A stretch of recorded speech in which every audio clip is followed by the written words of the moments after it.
Hamıya salam uşaqlar. YouTube kanalımın ikinci videosuna xoş gəlmisiniz. Sözün açığı özüm tam bilmədim YouTube videomun ikinci videosunda nələr çəkim. Sizdən bir-iki rəy aldım qrupda.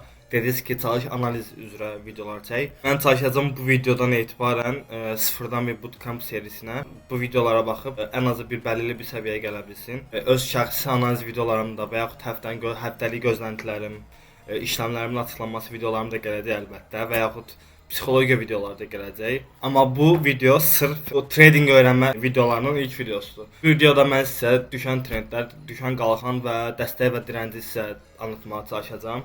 Növbəti videoda isə lot ayarlamaq, daha sonra fon hesabı nədir, fon hesabı necə keçilir və fon hesabı qaydaları necə oxumaq olar, bunları, daha sonra FVC, IFVC, daha sonra order flow videoları da gələcək. Bir insanın order flow və yaxud ICT-yə keçməzdən əvvəl məncə öyrənməli olduğu ilk şey texniki analizdir.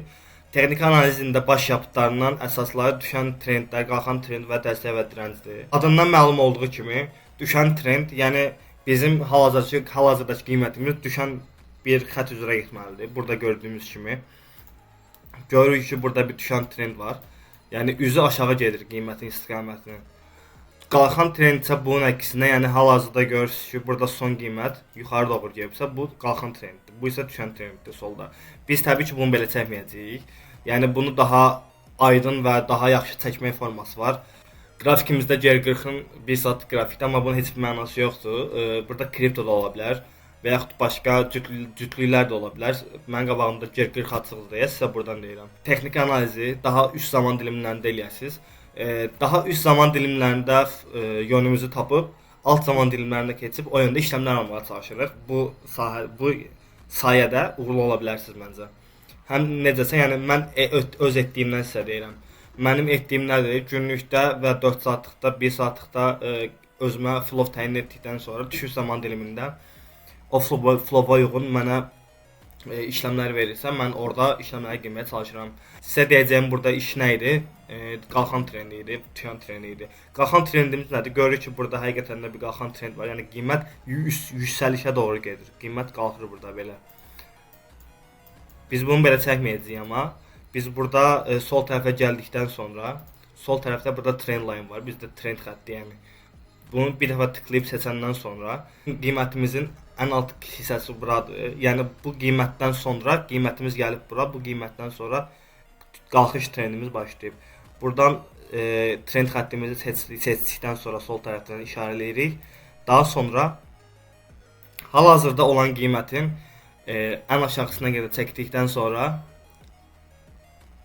bu bizim ən sadə dillə desək yüksəliş trendimiz adlanır. Trend xəttini trend kanalı da eləyə bilərsiniz. Çünki biz həm trend xətti deyirik buna, həm də trend kanalı da deyirik. Çəkdiyimiz trend xəttini imenli belə yenə eynisini üstündən basıb klaviatura da copy elədikdən sonra yenə copy paste edirik yenə qrafikimizin üzərinə və gətiririk üstünə paralel şəkildə. Bu da bizim olur. Ən sadə halda desək yüksəliş trendimiz. Yəni biz trendimizi çəkdik. Trendlərdə də işləmə hardan girirlər?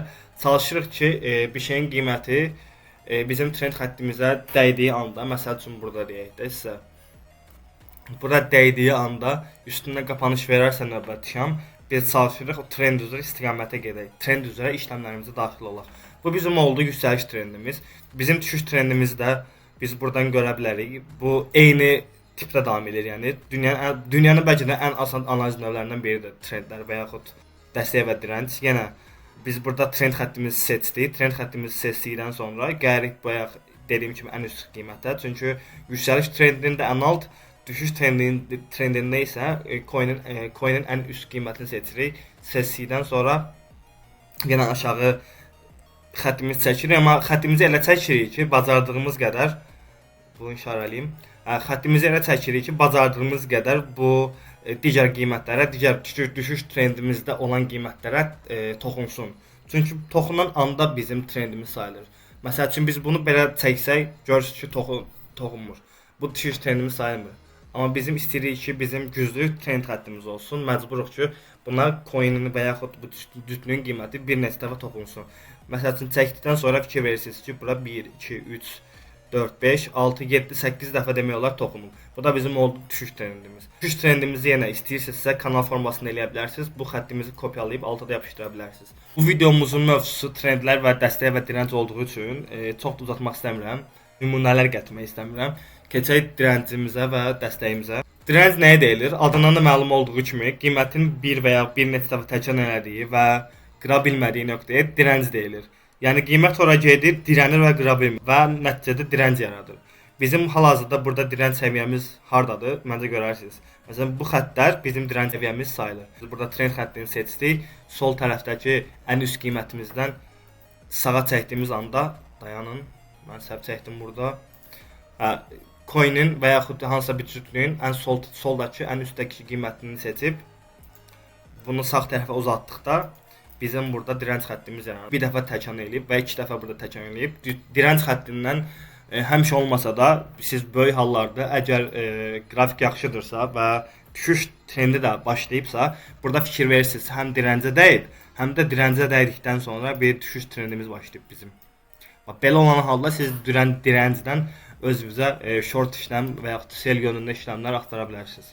Çalışın direnc olduqdan sonra bir şeyin qiyməti düşüş istiqamətində getsin. Hal-hazırda sizə göstərdiyim nümunədəki kimi. Gəldik dəstəyə. Dəstək də ona deyilir ki, məsəl üçün bir şeyin qiyməti aşağı düşür bir dəfə, təzədən qalxır, ikinci dəfə təzədən o qiymətə düşür və yenə qalxır, üçüncü dəfə düşür və yenə qalxır. Yəni bu sayı 2 dəfə, 3 dəfə, 4 dəfə ola bilər. Yəni buna mənası yoxdur. Amma çalışın minimum 2 dəfə olmalıdır ki, biz onlara dəstək və yaxud direnc deyə bilək. Dəstəyi bayaq dediyim kimi, qiymətin bir və yaxud bir neçə dəfə eyni qiymətlər aralığında dəyib və oradan yüksəlişə keçməyi bu dəstək sayılır.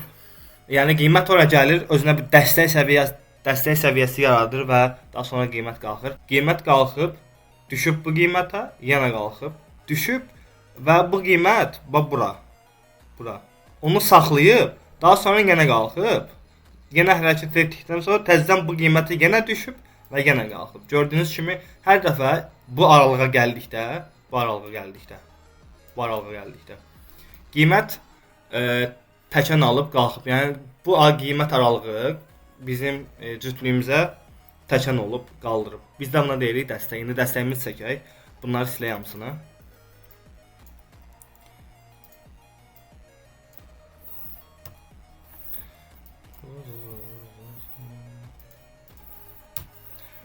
Dəstəyi də çəkmək üçün yenə trend xəttindən də istifadə edə bilərsiniz, kanaldan da istifadə edə bilərsiniz. Mən trend xəttini istifadə etmək üstünlük verirəm. Buradan sağ tərəfə xətt uzatdıqda isə gördüyünüz bizim artıq 1, 2, 3, 4 dənə dəstək yerimiz oldu. Dəstək yerində bayaq dediyim kimi direncdə qrafik direncə dəyib sell istiqamətində hərəkət eləyirdisə, dəstəkdə isə bunun tərsidir. Dəstəyə dəyib bizim flowumuzu long istiqamətində, yəni yüksəliş istiqamətində dəyişməlidir mütləq. Qiymət gəlib bizim dəstəyimizə dəyib və yönü dəyişib. Həmçinin burada da qiymət düşüb aşağı bizim qrafikimizə, bizim dəstəyimizə dəydikdən sonra, gəldikdən sonra qiymət yenə də qalxıb yuxarı. Dəstək direnci və ümumiyyətlə texniki analizi öyrənməsəz, digər ICT olsun, CRT olsun, həmçinin başqa analizləri öyrənməyiniz çox çətin olacaq. Çalışın minimum öz üstünüzdə 2 həftə, 3 həftə və yaxud sizin öyrənmə qabiliyyətinizdən asılıdır. Əgər yaxşı öyrənmə qabiliyyətiniz varsa, bir həftədə üzərinizdə çalışıb texniki analizi mükəmməlləşdirin. Bacardığım qədər bu həftə ikinci videonu atmağa çalışacağam. Yəqin ki, ikinci videom fon hesabları nədir və yaxud fon hesablarını necə keçmək olar, bu haqda sizə məlumat çəkəcəm. Məni bütün sosial platformalardan izləməyi unutmayın. Hələlik.